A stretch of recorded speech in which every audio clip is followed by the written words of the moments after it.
Hello students, last video में अपने lesson number first का पार्ट फर्स्ट किया था। आज अपने इस वीडियो में पार्ट सेकंड शुरू करेंगे। तो इसमें अपने सबसे पहला टॉपिक है उद्गम केंद्र या सेंटर ऑफ ओरिजिन। तो सबसे पहले क्वेश्चन पूछा जाता है कि उद्गम केंद्र या सेंटर ऑफ ओरिजिन के बारे में किसने बताया था। तो ये बहुत ही इंपॉर्टेंट क्वेश्चन है कि सेंटर ऑफ ओरिजिन के बारे में बताया था वेविलोव ने। साइंटिस्ट का नाम है वेविलोव। फिर अपने इसकी डेफिनेशन की बात करते हैं कि सेंटर ऑफ ओरिजिन की डेफिनेशन क्या होती है कि फसलों का उद्गम संसार के कुछ विशिष्ट क्षेत्रों में हुआ है। जैसे नीचे यहाँ पर एग्जाम्पल लिखे हुए हैं, इस साइड लिखी हुई हैं फसलें और इस साइड लिखे हुए हैं देश के नाम, मतलब उद्गम केंद्र। जैसे सबसे पहले लिखा हुआ है सोयाबीन। सोयाबीन का उद्गम केंद्र है चीन, मतलब जो सोयाबीन की फसल है इसकी उत्पत्ति चीन में मानी जाती है। मतलब संसार में जितनी भी फसलें पाई जाती हैं उन सभी की उत्पत्ति एक विशिष्ट क्षेत्र में मानी जाती है और उसी विशिष्ट क्षेत्र को उस फसल का उद्गम केंद्र कहते हैं। कि फसलों का उद्गम संसार के कुछ विशिष्ट क्षेत्रों में हुआ है, इन्हीं विशिष्ट क्षेत्रों को उन फसलों का उद्गम केंद्र कहते हैं। जैसे यहाँ पर लिखा हुआ है धान, गन्ना, अरहर, चना, आम, इन सभी फसलों की उत्पत्ति भारत में मानी जाती है। मतलब इन सभी फसलों का जो उद्गम केंद्र है वो क्या होगा? भारत। इस प्रकार ये कुछ एग्जाम्पल लिखे हुए हैं, आपकी बुक में काफ़ी एग्जाम्पल लिखे हुए हैं। तो एग्ज़ाम में आधे नंबर में क्वेश्चन पूछा जाता है, तो कोई भी एक फसल दे दी जाती है और पूछा जाता है कि इस क्रॉप का उद्गम केंद्र या सेंटर ऑफ ओरिजिन कौन सा क्षेत्र है या कौन सा देश है। तो मैं दोबारा फिर रिपीट कर दूं कि सबसे पहले उद्गम केंद्र के बारे में किसने बताया था? वेविलोव ने। उद्गम केंद्र क्या होता है कि फसलों का उद्गम संसार के कुछ विशिष्ट क्षेत्रों में माना जाता है और इन्हीं विशिष्ट क्षेत्रों को उन फसलों का उद्गम केंद्र कहते हैं। जैसे सोयाबीन की उत्पत्ति चीन में हुई थी तो सोयाबीन का उद्गम क्या होगा? चीन। गन्ने की उत्पत्ति भारत में हुई थी तो गन्ने का जो उद्गम केंद्र है वो किसे माना जाता है? भारत को। फिर नेक्स्ट आता है उद्गम केंद्र के प्रकार। उद्गम केंद्र दो प्रकार के होते हैं, प्राथमिक उद्गम केंद्र और द्वितीयक उद्गम केंद्र।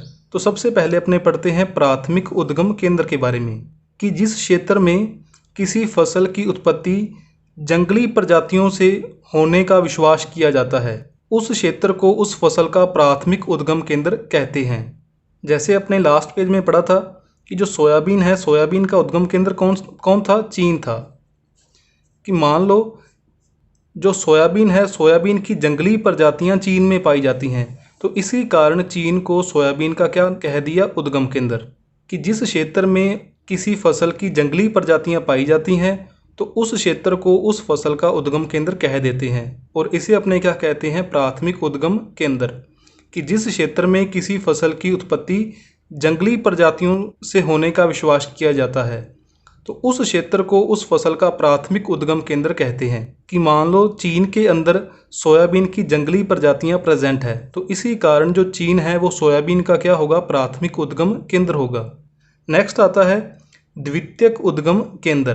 कि जिस क्षेत्र में किसी फसल के कृषि प्रारूपों में अधिक विविधता पाई जाती है तो उस क्षेत्र को उस फसल का द्वितीयक उद्गम केंद्र कहते हैं। जैसे अपने लास्ट पेज में पढ़ा था गन्ना। कि जो गन्ना है, गन्ना का उद्गम केंद्र कौन था? भारत।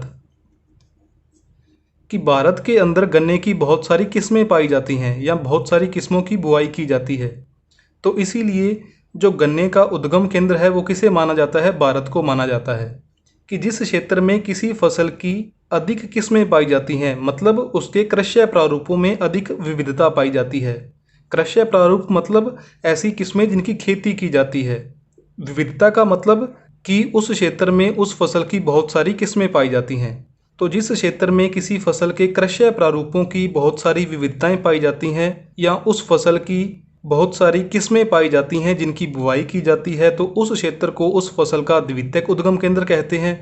और जिस क्षेत्र में उस फसल से संबंधित जंगली प्रजातियां पाई जाती हैं तो उस फसल का जो प्राथमिक उद्गम केंद्र है वो उसी क्षेत्र को माना जाता है जिसमें कि उससे संबंधित जंगली प्रजातियां प्रेजेंट होती हैं। तो ये उद्गम केंद्र के दो प्रकार थे, प्राथमिक उद्गम केंद्र और द्वितीयक उद्गम केंद्र। फॉर एग्जाम्पल ये मान लो कोई भी एक फसल है एक्स।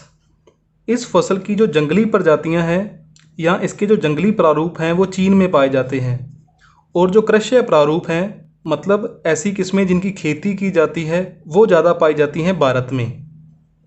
भारत में इस फसल की काफ़ी किस्में बोई जाती हैं। तो जो इस फसल का प्राथमिक उद्गम केंद्र है वो माना जाएगा चीन को, और जो द्वितीयक उद्गम केंद्र है वो माना जाएगा भारत को, क्योंकि इस फसल का जो जंगली प्रारूप है वो प्रेजेंट है चीन में, और जो कृषि प्रारूप है वो कहाँ पर प्रेजेंट है, भारत में। उद्गम केंद्र के बाद में सेकंड टॉपिक है संकरण या हाइब्रिडाइजेशन। तो संकरण क्या होता है, आपने छोटी क्लासों में पढ़ा हुआ है कि जब दो विभिन्न लक्षणों वाले पौधों में क्रॉस करवाया जाता है तो उसे संकरण कहते हैं। तो ये तो इसकी सिंपल डेफिनेशन थी। अब अपने पढ़ते हैं इसकी किताबी डेफिनेशन को, जो आपकी बुक में दी हुई है कि दो भिन्न जीन प्रारूप वाले पौधों में से एक पौधे के परागकणों को दूसरे पौधे के पुष्प पर या वर्तिकाग्र पर डालकर उनसे संतति प्राप्त करने को संकरण कहते हैं। कि मतलब अपने पास दो टाइप के प्लांट हैं जिनका जीन प्रारूप अलग अलग है। एक प्लांट ये है और एक प्लांट ये है, दोनों का जीन प्रारूप अलग अलग है। इन दोनों में से अपने एक प्लांट को मानना है नर पादप और दूसरे को मानना है अपने मादा पादप। तो जो नर पादप है इसके परागकणों को आपने जो मादा पादप है इसके वर्तिकाग्र पर या पुष्प के ऊपर छिड़कना है, और इस पादप से जो संततियां प्राप्त होंगी उन संततियों के जनक कौन होंगे, ये दोनों पौधे। और संतति प्राप्त करने की क्रिया को क्या कहते हैं, संकरण कहते हैं।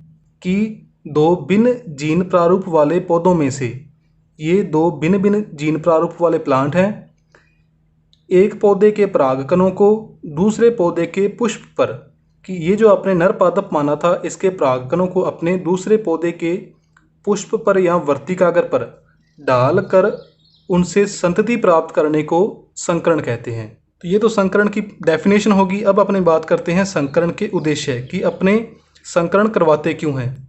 तो सबसे पहले उद्देश्य है संकर बीज उत्पादन, मतलब हाइब्रिड सीड प्राप्त करने के लिए। मतलब इस प्लांट का जीन प्रारूप था कैपिटल टी और इसका था स्मॉल टी। जब अपने संकरण करवाएंगे जो अपने को संतति प्राप्त होगी उसका जीन प्रारूप होगा एक कैपिटल टी दूसरा स्मॉल टी, मतलब उसमें दोनों के लक्षण आ जाएंगे। तो इस प्रकार के जो प्लांट हैं या इस प्रकार के जो सीड होंगे उन्हें अपने क्या कहेंगे, हाइब्रिड सीड। तो हाइब्रिड सीड प्राप्त करने के लिए अपने संकरण करवाते हैं। और दूसरा इसका उद्देश्य है अनुवांशिक विविधता का उत्पादन करने के लिए। कि स्टार्टिंग में अपने पास दो ही प्लांट थे, एक कैपिटल टी वाला और दूसरा था स्मॉल टी वाला। अपने पास सिर्फ दो ही टाइप के प्लांट थे। जब अपने क्रॉस करवाया तो अपने पास एक तीसरे प्रकार का प्लांट भी आ गया, मतलब अनुवांशिक विविधता उत्पन्न हो गई। अपने पास पहले दो ही प्रकार के प्लांट थे और संकरण करवाने के बाद अपने पास 3 प्रकार के प्लांट हो गए। तो इसे अपने क्या कहते हैं, अनुवांशिक विविधता का उत्पादन। इसी के अंदर नेक्स्ट पॉइंट है संकरण के प्रकार। तो आपकी बुक में संकरण के 2 प्रकार दिए हुए हैं। सबसे पहला है अंतर प्रभेदीय संकरण या इंटर वैराइटल हाइब्रिडाइजेशन। मतलब जब एक ही जाति की विभिन्न किस्मों में संकरण करवाया जाता है तो उसे अपने क्या कहते हैं, अंतर प्रभेदीय संकरण। की जाति एक ही होगी और इस जाति के अंडर जो किस्में होंगी वो क्या होंगी, अलग अलग होंगी। किस्म अलग अलग होगी। ये मान लो किस्म 1 है और ये किस्म क्या होगी, किस्म 2। जब एक ही जाति की 2 विभिन्न किस्मों में क्रॉस करवाएंगे तो उसे अपने क्या कहते हैं, अंतर प्रभेदीय संकरण। एक एग्जाम्पल के द्वारा भी इसे अपने समझ सकते हैं कि जब अपने यदि फूल गोभी का क्रॉस पत्ता गोभी के साथ करवाएंगे तो वो संकरण कौन सा होगा, अंतर प्रभेदीय संकरण होगा। कि जब अपने फूल गोभी का क्रॉस किसके साथ करवाएंगे, पत्ता गोभी के साथ। तो जब एक ही जाति की विभिन्न किस्मों में क्रॉस करवाते हैं तो उसे अपने क्या कहते हैं, अंतर प्रभेदीय संकरण। दूसरा टाइप है दूरस्थ संकरण या डिस्टेंस्ड हाइब्रिडाइजेशन। कि जब 2 भिन्न भिन्न प्रजातियों में संकरण किया जाता है तो उसे अंतरजातीय संकरण कहते हैं या इसे दूरस्थ संकरण भी कहते हैं। मतलब यहाँ पर जातियाँ अलग अलग होंगी और ऊपर क्या था, जाति एक ही थी और किस्में क्या थी, अलग अलग थी। और यहाँ पर क्या है, 2 अलग अलग जातियों में अपने क्रॉस करवाएंगे, जाति फर्स्ट और जाति सेकंड के बीच में। इसका अपने एक अच्छा एग्जांपल समझ सकते हैं कि जब अपने सरसों का क्रॉस अपने जब राई से करवाते हैं तो वो कौन सा संकरण होता है, दूरस्थ संकरण या अंतरजातीय संकरण। अब आपने इसमें पॉइंट ये याद रखना है कि अपने प्लांट में दूरस्थ संकरण क्यों करवाते हैं।